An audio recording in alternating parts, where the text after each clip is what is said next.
안녕하세요. 저는 올해 42이 된 김선영이라고 해요. 사실 이렇게 제 이야기를 글로 쓰게 될 줄은 몰랐는데 제 마음속에 쌓여있는 걸 누군가에게라도 털어놓고 싶어서 용기를 냈어요. 사람들이 흔히 하는 말 있잖아요. 부부는 살아봐야 안다고. 함께 밥을 먹고 잠을 자고 계절을 보내다 보면 그 사람이 어떤 사람인지 알게 된다고요. 저는 남편하고 15년을 넘게 살았어요. 그만큼 서로를 누구보다 잘 알고 있다고 믿었는데 결국 저는 남편을 전혀 모른 채 살아왔다는 걸 뒤늦게 깨닫게 됐어요. 처음 결혼했을 때 남편 박준호는 참 듬직했어요. 늘 성실하고 말수가 적어도 믿음직스러운 사람이었거든요. 저는 학원에서 아이들을 가르치고 있었고 남편은 회사원으로 꾸준히 일했어요. 큰 욕심 없이 그냥 평범하게 남들처럼 조금씩 돈 모으고 아이 키우면서 살면 되겠다 싶었어요. 그런데 어느 순간부터 남편이 달라지기 시작했어요. 그게 정확히 언제였는지는 저도 잘 몰라요. 다만 몇 년 전부터였을 거예요.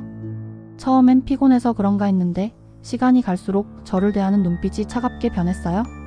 예전에는 퇴근하고 집에 오면 제일 먼저 밥은 먹었냐? 묻던 사람이었는데 이젠 눈길조차 잘 안 주더라고요. 괜히 트집을 잡기도 했고 제가 하는 말에 콧방귀를 뀌듯이 반응하기도 했어요. 그때는 제가 뭔가 잘못하고 있는 줄 알았어요. 혹시 내가 살림을 소홀히 했나? 아이만 챙기고 남편을 소홀히 한 건 아닐까? 이런저런 생각을 수도 없이 했어요. 그래서 더 잘하려고 애썼어요. 아침밥도 정성껏 차리고 남편이 좋아하는 반찬도 일부러 준비했죠. 근데 남편은 점점 더 멀어지는 것 같았어요. 같이 있어도 대화가 없고 눈길조차 피하는 그 태도는 정말 견디기 힘들었어요. 하루는 제가 용기를 내서 물어봤어요. 여보, 무슨 일 있어? 내가 뭘 잘못했어? 그런데 남편은 피식 웃으면서 이렇게 말했어요. 넌 그냥 가만히 있어. 내가 알아서 할 테니까. 그 말이 얼마나 서운하던지 저는 그날 밤 이불 속에서 몰래 울었어요. 결혼 생활이 서서히 끝나가고 있다는 걸 그때 이미 예감했는지도 모르겠어요. 아이 앞에서는 티를 안 내려고 했지만 속으로는 무너지고 있었어요. 남편의 발걸음이 집에서 점점 멀어지는 게 느껴졌거든요. 늦게 들어오는 날이 많아졌고 같이 앉아 밥을 먹는 시간이 손에 꼽을 정도로 줄어들었어요. 그럴 때마다 저는 괜히 혼자 밥을 차려놓고 기다리다 결국 치워버리곤 했어요. 그 씁쓸한 기분은 말로 다 표현할 수 없을 정도였어요. 돌이켜보면 그 모든 변화가 다 복선이었나 봐요. 남편이 저를 밀어내려 했던 게 단순한 권태 때문이 아니었다는 걸 나중에야 알게 되었으니까요. 그때는 몰랐지만 이미 남편은 저와 아이 없이도 살 수 있는 새로운 인생을 준비하고 있었던 거예요. 지금 와서 생각해보면 일부러 저를 실망시키고 정을 떨어뜨리려 했던 것 같아요. 마치 내가 먼저 미워져야 네가 덜 힘들겠지라는 식으로요. 하지만 그게 오히려 더 잔인했어요. 저는 여전히 남편을 사랑하고 있었거든요. 믿음이 흔들려도 붙잡고 싶었고 가정이 무너지는 건 상상도 하기 싫었어요. 그런데 그 사람은 이미 저를 떠날 결심을 굳히고 있었던 거죠. 그걸 전혀 눈치채지 못한 채 저는 끝까지 버텨보려고 했던 게 바보 같았어요. 이런 얘기를 하면 친구들이 그래요. 남편이 다른 여자가 생긴 거 아냐? 하고요. 사실 저도 잠깐 그런 의심을 한 적 있어요. 하지만 집요하게 뒤쫓아 다닐 자신도 없었고 혹시라도 진짜라면 감당할 자신이 없어서 그냥 애써 모른 척 했어요. 그저 시간이 지나면 예전처럼 돌아오겠지 그렇게 믿으려 했던 거죠. 그러던 어느 날 남편이 드디어 입을 열었어요. 퇴근하고 돌아온 얼굴은 평소보다 더 굳어 있었고 제 앞에 앉자마자 단도직입적으로 말했어요. 우리 이제 그만하자. 더는 못 살겠다. 그 순간 제 귀가 잘못된 건 줄 알았어요. 그토록 붙잡으려 애썼는데 결국 그는 너무도 담담하게 이별을 선언했어요. 이유도 되지 않았고 변명조차 하지 않았어요. 그냥 끝이라고만 했어요. 그날 이후 제 인생은 완전히 달라졌어요. 아이를 지키기 위해 강해지려 했지만 마음 한쪽엔 왜? 라는 질문이 늘 남아있었어요. 도대체 뭐가 문제였는지, 내가 뭘 그렇게 잘못했는지 아무리 곱씹어도 답을 알 수 없었거든요. 그런데 시간이 한참 흐른 뒤에야 그 이유를 알게 됐어요. 그때 그 사람의 차가운 눈빛, 의미 없는 싸움, 갑작스러운 이혼 요구. 그 모든 것 뒤에는 믿기 힘든 비밀이 숨어 있었던 거예요. 남편이 이혼하자고 말했을 때 저는 처음엔 장난인 줄 알았어요. 그동안 싸우고 삐진 적은 있어도 이혼이라는 말은 한 번도 꺼낸 적이 없었거든요. 그런데 그날은 달랐어요. 남편은 담담하게 마치 오래전부터 마음을 정해놓은 사람처럼 제 눈을 똑바로 보면서 말했어요. 우리 이제 여기까지인 것 같아? 정리하자. 그 목소리가 너무 차가워서 순간 숨이 막혔어요. 제가 울면서 왜 그러냐? 내가 뭘 잘못했냐 붙잡았지만 남편은 대답하지 않았어요. 대신 의자를 밀치고 나가버렸어요. 문 닫히는 소리가 아직도 귓가에 쿵 하고 울리는 것 같아요. 그 후로 몇 주 동안 남편은 집에 잘 들어오지도 않았어요. 들어와도 말 한마디 안 하고 방에 들어가 잠만 잤어요. 제가 차린 밥도 거의 손도 안 대더라고요. 결국 이혼 서류를 건네받았을 때 제 심장은 철렁 내려앉았어요. 이제 진짜구나. 이 사람은 이미 나랑 끝낼 준비를 다 해놓았구나 싶었어요. 처음엔 싸우기도 했어요. 왜 그러냐? 이유가 뭐냐? 딸 생각은 안 하냐? 울며 불며 붙잡기도 하고 무릎 꿇고 매달리기도 했어요. 근데 남편은 그냥 한숨만 쉬더니 넌 몰라도 돼. 그냥 이게 맞는 거야 라는 말만 했어요. 얼마나 잔인한 말인지 아세요? 제가 그 순간 얼마나 무너졌는지. 차라리 다른 여자가 생겼다고 했으면 이해라도 했을 거예요. 근데 아무 이유도 알려주지 않고 그냥 끝내자고만 하니까 저는 미칠 것 같았어요. 결국 저는 딸만 데리고 집을 나왔어요. 가진 거라곤 통장에 얼마 남지 않은 돈이 전부였어요. 전세로 들어갔던 집도 남편이 명의라 정리해야 했고 저는 아이 손잡고 반지하 원룸으로 들어갔어요. 딸이 엄마 괜찮아? 나 공부 열심히 해서 돈 벌면 되라고 말해줬는데 그게 얼마나 가슴 아프던지 그 어린애가 날 위로하려 애쓰는 모습이 눈물 나도록 미안했어요. 그때부터 제 하루는 생존 그 자체였어요. 낮에는 학원에서 아이들을 가르치고 밤에는 집에 와서 교재 준비하고 빨래하고 청소했어요. 몸은 힘들어도 돈이 없으니 쉴 수가 없었어요. 딸은 밥을 대충 챙겨 먹으면서도 항상 제 옆에 붙어 있었어요. 제가 울면 같이 울고 제가 웃으면 억지로라도 따라 웃었어요. 아이 앞에서라도 눈물 보이지 않으려 했는데 사실은 하루하루가 너무 버거웠어요. 친정 부모님께도 알리지 못했어요. 아버지는 지병으로 병원에 계셨고 어머니 혼자 간호하시느라 힘든데 제가 이혼했다고 말하면 더 큰 짐이 될 것 같았거든요. 그래서 그냥 남편이 출장 중이에요 라며 거짓말을 했어요.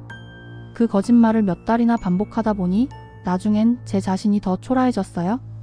아이 학비, 생활비, 집세 매달 나가는 돈을 어떻게 채워야 할지 계산하면서 잠 못 이루는 밤이 많았어요.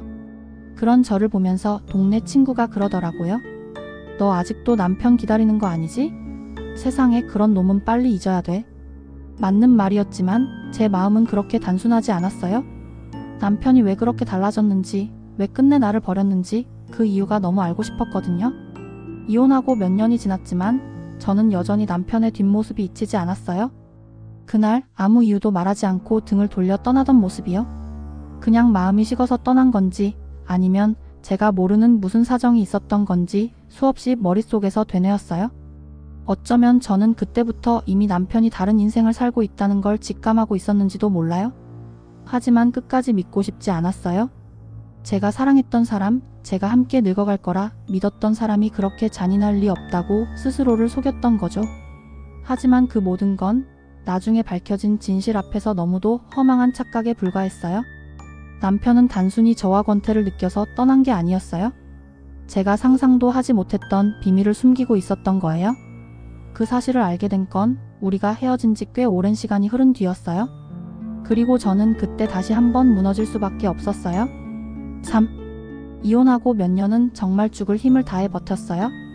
돈이 없으니 삶이 늘 빠듯했고 아이 키우면서 혼자 생활비 벌어내는 게 보통 일이 아니었거든요.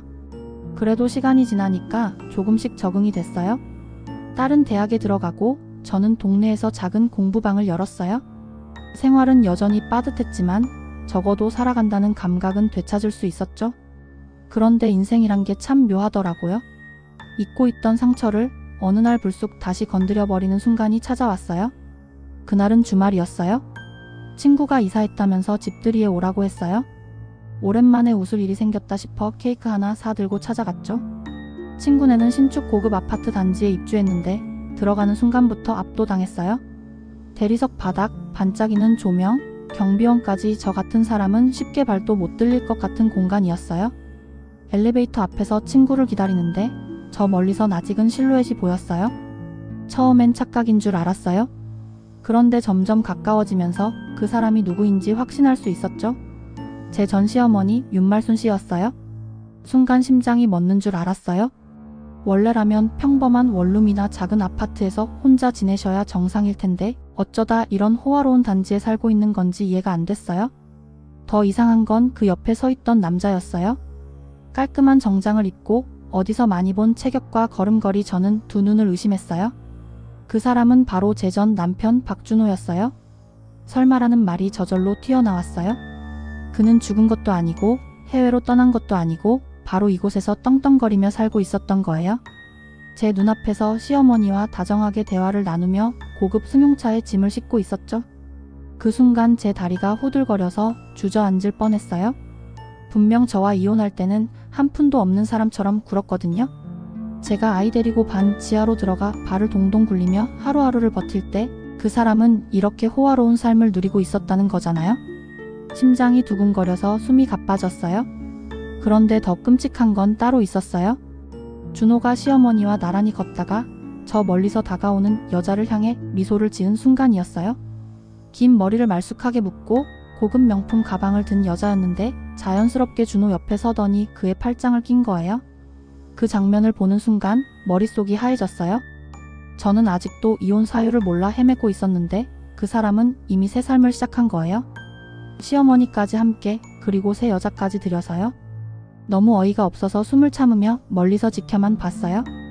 혹시라도 그들이 저를 볼까봐 저는 아파트 기둥 뒤에 숨어버렸어요.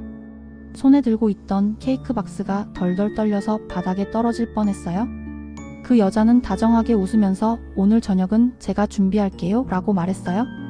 그 말소리가 제 귀에까지 들리는 듯 했어요. 준호는 흐뭇한 표정으로 고개를 끄덕였고 시어머니는 그래, 우리 아들 잘 부탁해 하며 흐뭇하게 바라봤어요. 저는 그 자리에 못 박힌 듯 서 있었어요. 세상이 무너지는 기분이었어요. 내가 모르는 사이 저들은 새로운 가족이 되어 있었던 거예요. 그날 집에 돌아오는 길 발걸음이 제대로 떨어지지 않았어요. 수없이 머릿속에서 떠올랐어요. 남편의 차가운 눈빛, 이유 없는 트집, 갑작스러운 이혼 요구. 그 모든 게 다 이 순간을 위한 준비였던 거예요. 그는 복권에 당첨된 사실을 숨기고 저와 딸을 버리고 이곳에서 새로운 삶을 살고 있었던 거예요. 분노보다도 허무함이 더 컸어요. 내가 그동안 겪었던 고생이 다 한낱 우스운 희극처럼 느껴졌어요. 나는 반 지하에서 아이 손잡고 허덕이며 살았는데 그들은 고급 아파트에서 웃고 있었다는 사실이 저를 무너뜨렸어요. 그날 밤 잠을 잘 수가 없었어요. 분노와 모멸감이 한꺼번에 밀려와서 베개를 끌어안고 얼마나 울었는지 몰라요. 아이가 걱정돼서 엄마 왜 그래? 묻는데도 저는 도저히 설명할 수 없었어요. 아이에게까지 이 현실을 알리고 싶지 않았거든요. 하지만 그날의 장면은 제 머릿속에 깊이 새겨졌어요. 잊을 수가 없었어요. 그리고 저는 결심했어요. 언젠가는 반드시 그를 찾아가 따져야겠다고. 왜 그렇게 나를 버렸는지, 왜 나를 모욕했는지 그의 입으로 직접 듣지 않으면 안 되겠다고요. 그날 이후 저는 결국 결심했어요. 더 이상 도망치듯 숨어 울 수는 없다고요. 어떻게든 직접 그 사람 눈을 보고 왜 그렇게까지 했는지, 왜 나와 아이를 버렸는지 따져야겠다고요. 몇 번이나 발걸음을 돌리려 했지만 결국 그 아파트 단지 현관 앞에 서 있었어요. 경비실에서 방문 이유를 묻길래 저는 그냥 솔직하게 말했어요. 박준호 씨 찾아왔습니다. 잠시 확인하는 듯 하더니 문이 열렸고 심장이 쿵 내려앉는 소리가 제 귀에까지 들렸어요. 현관문 앞에 선 사람은 낯설 정도로 달라진 준호였어요. 예전엔 늘 구겨진 셔츠 차림에 퇴근하면 지쳐 보였는데 지금은 여유로움이 묻어났어요. 고급 셔츠에 반짝이는 시계까지 너무나 다른 사람이 되어 있었어요. 저는 떨리는 목소리로 말했어요. 이게 뭐야? 당신 도대체 뭐 한 거야? 나랑 아이는 그렇게 버려두고 당신은 여기서 이렇게 잘 살고 있는 거냐고?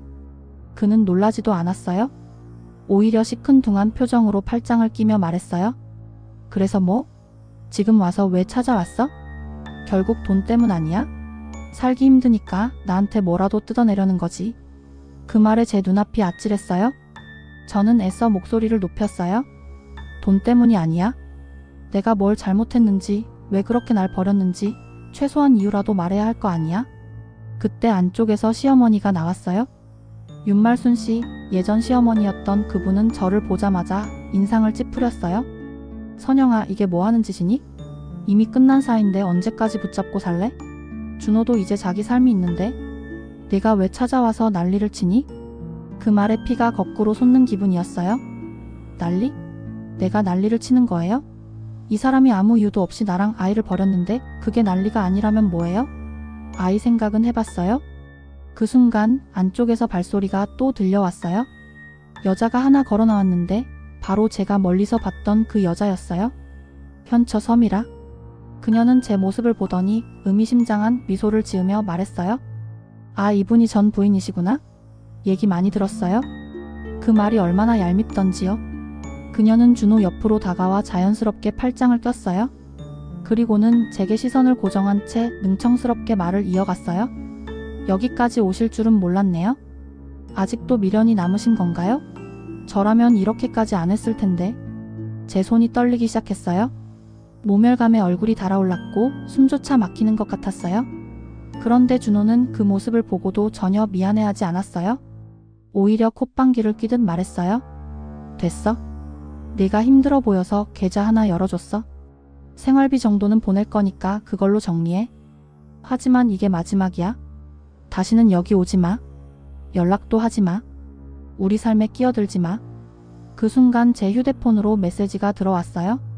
확인해보니 준호가 송금한 내역이었어요. 얄밉게도 위로금이라는 메모가 적혀 있었어요. 그 글자를 보는 순간 제 눈물이 왈칵 터졌어요. 저는 휴대폰을 던져버릴 뻔했어요. 그 돈은 도움이 아니라 저를 모욕하는 도장이었거든요. 너는 여기까지다라는 선언처럼 느껴졌어요. 저는 울먹이며 소리쳤어요. 정말 이게 다야? 우리가 함께한 세월은? 아이한테는 뭐라고 설명할 거야?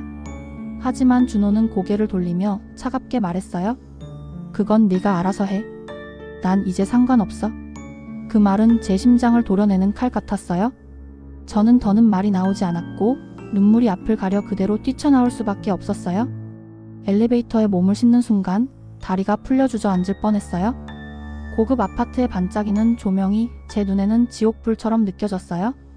제가 반지하에서 아이랑 함께 버텼던 지난 세월이 얼마나 초라하고 무의미하게 보였는지 말로 다 할 수 없었어요. 그날 밤 집으로 돌아온 저는 아이 몰래 화장실에 숨어서 울었어요. 통장에 찍힌 송금 내역을 보면서 그것이 돈이 아니라 모욕이라는 걸 뼈저리게 느꼈어요.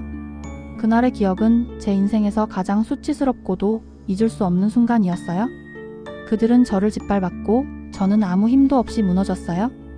하지만 마음 한구석에는 이상하게도 한 가지 예감이 스쳤어요. 그렇게 잘 나가던 그들의 삶이 언젠가는 흔들릴 날이 반드시 올 거라는 예감이요. 그날 집에 돌아와서는 한동안 아무 말도 못했어요. 몸은 집 안에 있었지만 제 마음은 아파트 현관 앞에 그대로 얼어붙어 있었어요.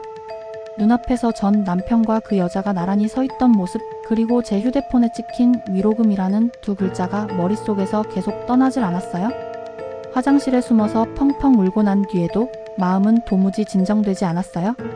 아이 앞에서는 아무렇지 않은 척했지만 내 안에서는 뭔가가 서서히 갈라져 나가는 소리가 들렸어요. 다음날 아침 딸이 조심스럽게 묻더라고요. 엄마 어디 다녀왔어? 어제 늦게 들어오던데. 저는 순간 대답을 못했어요. 사실대로 말하고 싶었지만 아이에게 그 모멸을 들려주고 싶지 않았어요. 그래서 그냥 억지 웃음을 지으며 말했어요. 그냥 친구 만나고 왔어? 별일 아니야? 딸은 제 표정을 한참 바라보다가 더 묻지 않았어요. 대신 조용히 제 손을 잡아줬어요. 그 따뜻한 손길이 오히려 더 아프게 느껴졌어요. 아이가 날 위로하고 있다는 게 너무 미안해서요. 그 후로 저는 아이 앞에서는 더 애써 웃으려고 했어요. 같이 저녁을 먹을 땐 대화를 길게 이어가려고 하고 공부방 아이들을 가르칠 땐 밝게 웃으려 했어요. 하지만 혼자가 되는 순간 마음속에서 자꾸 균열이 벌어졌어요. 밤마다 잠이 오지 않았어요. 눈을 감으면 준호의 얼굴이 떠올랐고 이건 위로금이다 라는 말이 귓가에 맴돌았어요. 그 돈은 제게 도움이 될 수도 있었지만 손을 대는 순간 제가 완전히 무너질 것 같았어요. 결국 그 돈은 그대로 다른 계좌에 넣어두고 보지도 않았어요. 마치 독이 묻은 것처럼 느껴졌거든요. 생활은 여전히 힘들었어요. 공부방 아이들이 줄면 수입이 확 줄었고 집세며 공과금은 빠짐없이 나갔어요. 하지만 저는 차마 아이에게 힘들다는 말을 꺼낼 수 없었어요. 오히려 더 씩씩한 척 했어요. 아이에게만큼은 엄마는 괜찮다는 걸 보여주고 싶었거든요. 그런데 시간이 지날수록 제 마음은 점점 더 병들어 갔어요. 밤마다 혼자 거울을 보면 얼굴이 낯설게 느껴졌어요. 주름은 깊어지고 눈빛은 텅 비어 있었어요. 내가 이렇게까지 초라한 사람이었나 하는 생각이 들 때마다 가슴이 무너졌어요. 한 번은 친한 친구가 그러더라고요. 너 아직도 준호 때문에 힘들어하지? 그냥 잊어. 그런 인간은 기억할 가치도 없어. 맞는 말이었지만 저는 쉽게 잊을 수가 없었어요. 단순히 사람이 그리운 게 아니었어요. 제 인생의 15년을 송두리째 빼앗기고 모욕당했다는 사실이 제 존재 자체를 흔들고 있었거든요. 밤마다 아이가 자고 나면 저는 혼자 앉아 스스로에게 물었어요. 내가 뭘 그렇게 잘못했을까? 내가 더 현명했더라면 결과가 달라졌을까? 하지만 아무리 곱씹어도 답이 나오지 않았어요. 결국 답은 하나였어요. 잘못한 건 저보다 끝내 진실을 숨기고 나를 버린 그 사람이었죠. 그런데도 제 마음은 그 단순한 결론을 받아들이지 못했어요. 아이 앞에서는 괜찮은 척 웃다가도 문만 닫으면 눈물이 쏟아졌어요. 그럴 때면 괜히 베개를 끌어안고 소리 죽여 울곤 했어요. 내 안의 균열이 점점 커지고 있다는 걸 알면서도 방법이 없었어요. 그런데 이상하게도 제 마음 한구석에는 희미한 불길한 예감 같은 게 자리 잡고 있었어요. 그 사람의 눈빛, 그 여자의 태도, 그리고 시어머니의 말투까지 겉으로는 화려해 보여도 언젠가는 금이 갈 거라는 예감이 있었어요. 저는 그 예감을 애써 무시했어요. 하지만 시간이 지나면서 결국 그 예감이 현실로 다가오기 시작했어요.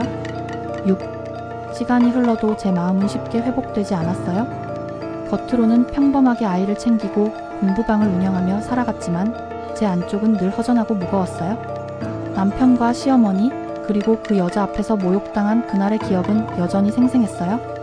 문득문득 떠올라서 가슴이 저려왔고 그럴 때마다 잠을 설치곤 했어요. 그러던 어느 날 친한 친구 영희가 점심을 먹자고 연락을 해왔어요.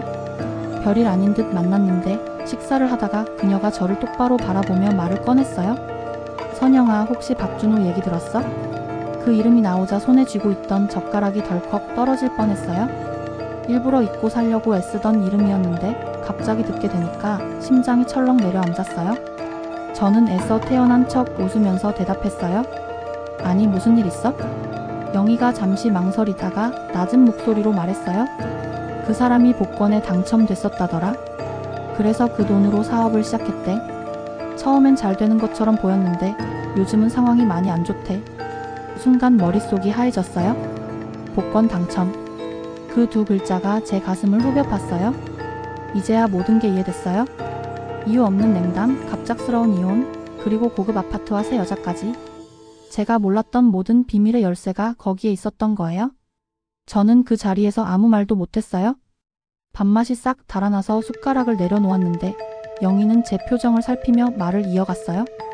처음엔 돈이 많으니까 여기저기 투자도 하고 직원도 늘리고 사업도 크게 벌렸대. 근데 욕심을 너무 부렸나 봐. 투자한 데서 자꾸 문제가 생기고 거래처에서도 손을 떼고 요즘은 직원 월급도 밀렸다더라. 저는 대답을 못했어요. 마음이 뒤죽박죽이었어요. 억울함, 분노, 씁쓸함이 한꺼번에 밀려와서 속이 다 뒤틀리는 것 같았어요. 저를 버리고 그렇게 화려하게 살아가던 사람이 결국 무너지고 있다는 사실이 저를 이상한 감정 속으로 끌어들였어요. 집으로 돌아오는 길에 수없이 생각이 오갔어요. 그날 고급 아파트 앞에서 당했던 모욕이 다시 떠올랐어요. 제 앞에서 새 아내가 웃으며 속을 긁던 장면, 준호가 차갑게 다시는 연락하지 말라던 목소리. 그런데 지금 그 모든 게 흔들리고 있다는 거였어요. 집에 들어가자 딸이 먼저 뛰어나와 엄마, 뭐하고 왔어? 하고 묻더라고요. 저는 억지로 웃으면서 그냥 친구 만나고 왔어라고만 했어요. 딸에게 굳이 그 이야기를 들려주고 싶지 않았거든요. 아이는 아직 어려서 아버지에 대한 기억을 나쁜 쪽으로만 묻어두게 하고 싶지 않았어요.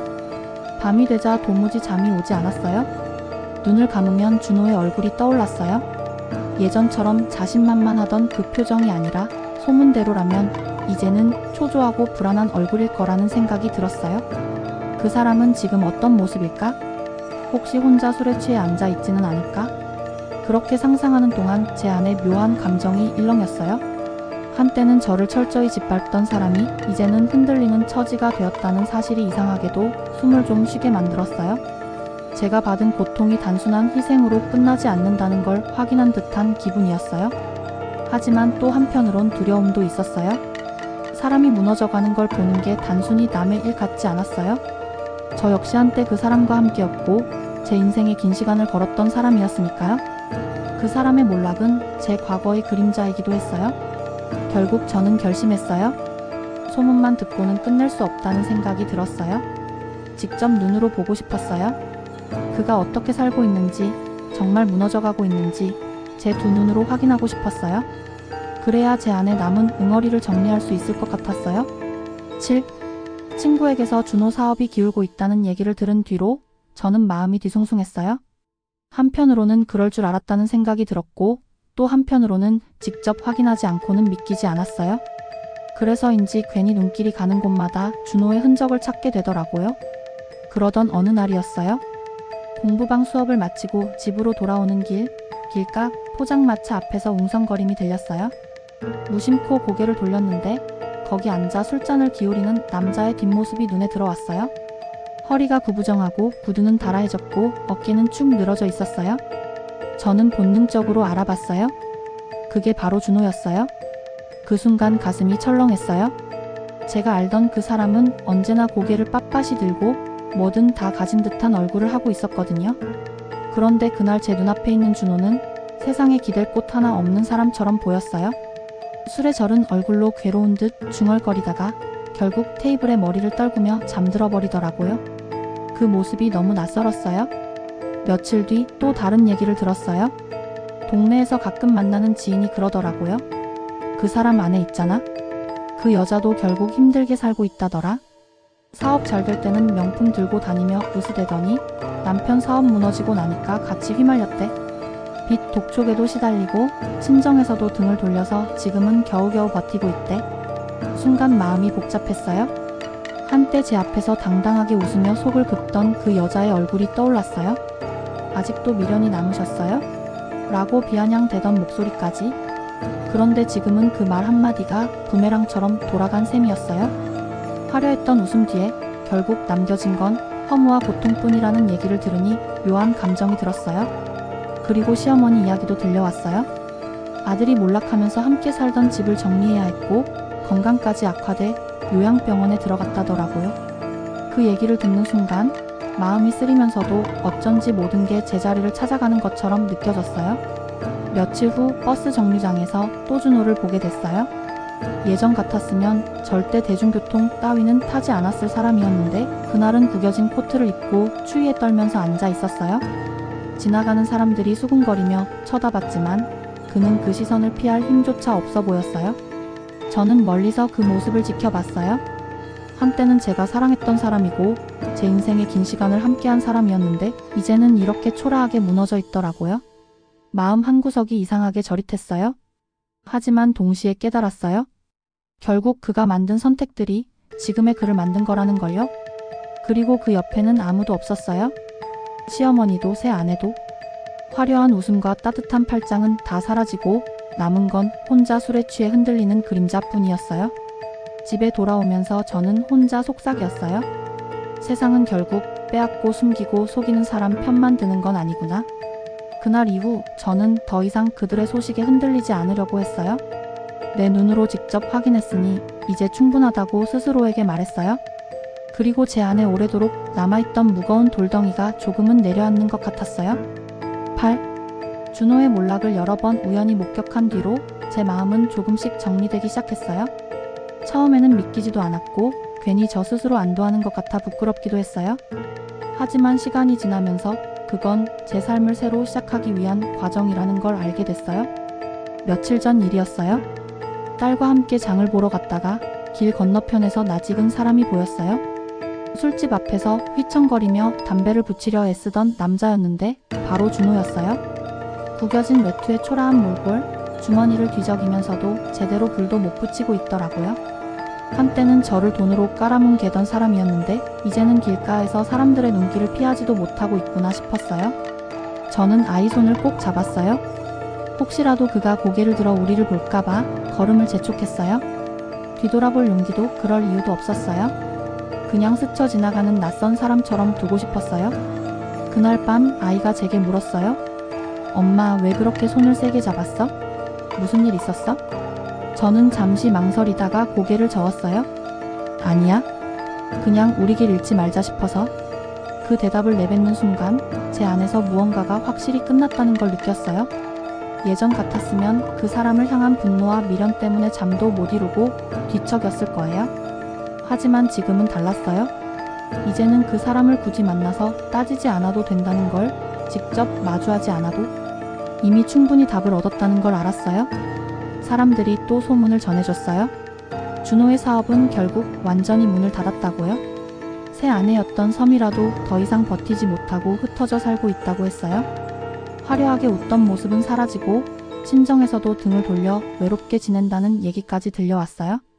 그 얘기를 듣는데 제 마음이 이상하게 고요했어요. 예전 같으면 그래, 잘됐다 하며 속으로 통쾌했을지도 몰라요. 하지만 지금은 그럴 필요조차 없었어요. 이미 그 사람들의 삶은 그들이 만든 선택에 따라 흘러가고 있었고 저는 이제 거기 얽혀 있지 않았으니까요. 저는 더 이상 과거의 그림자 속에서 살고 싶지 않았어요. 제 앞에는 딸과 함께 만들어갈 새로운 날들이 있었으니까요. 반지하에서부터 시작해서 하나씩 쌓아 올린 제 작은 공부방, 그리고 그 안에서 웃는 아이들의 얼굴이 제게는 무엇보다 값진 미래였어요. 어느 날 딸이 그러더라고요.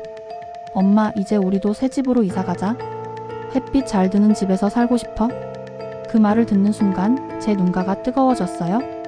저는 딸을 꼭 끌어안으며 대답했어요. 그래. 이제 우리도 새로 시작하자. 그날 밤 창문을 열고 하늘을 올려다봤어요. 예전에는 그 하늘이 참 멀게만 느껴졌는데 이제는 조금 가까워진 것 같았어요. 마음속을 짓누르던 돌덩이가 어느새 사라진 듯 했어요. 저는 이제 더 이상 준호의 소식을 궁금해하지 않을 거예요. 그 사람은 이미 제 인생에서 끝난 이야기예요. 남은 건 오직 제 삶, 그리고 딸과 함께 걸어갈 내일뿐이에요.